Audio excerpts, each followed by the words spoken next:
আরে জি ইমাম সাহেব, আমার ঘরে একটু ফাতেহা দিয়া যান। ঠিক আছে, আমি এক্ষুনি আসতেছি। আরে এখানে তো কোনো ফাতেহা হচ্ছে না। যদি আপনার ইজ্জত বাঁচাতে চান তাহলে আমাকে জলদি 1 লাখ টাকা দিন, আর না হয় আমি চিৎকার করে বলবো আপনি আমার ঘরে চুরি করতে এসেছেন। আরে তুমি যা ইচ্ছা তাই করো, আমার তো আল্লাহর উপর একদম বিশ্বাস আছে, তিনি আমাকে লজ্জিত করবে না।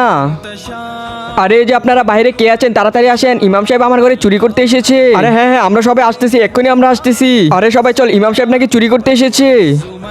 আরে ইমাম সাহেব, আপনাকে ইমাম বলতে আমাদের লজ্জা লাগতেছে। আরে আমি চুরি করতে আসিনি, বিশ্বাস না হলে এই মেয়েটিকে জিজ্ঞেস করে দেখুন। আরে ইমাম সাহেব, আপনি কি বাঁচার জন্য মিথ্যা কথা বলতেছেন নাকি? আর এই মেয়েটি তো কথাই বলতে পারে না। এই ইমাম সাহেবকে মারো সবাই। আজকে দেখবো শয়তানকে হারিয়ে কি আল্লাহকে জিতিয়ে দেয়। আল্লাহর এই সুন্দর ছবিটাকে ভালোবেসে থাকলে ভিডিওতে লাইক দিয়ে চ্যানেলটাকে সাবস্ক্রাইব করে দিবেন। আর যদি শয়তানকে ভালোবাসো তাহলে কিছুই করতে হবে না। আর কমেন্টে সবাই আল্লাহর নামটি লিখে যাও। আরে এই যে তোমরা সবাই থামো, ইমাম সাহেব তো আমাদের রুমে চুরি করতে আসেনি, আমার বাবা ইমাম সাহেবকে ফাঁসিয়ে দিয়েছে।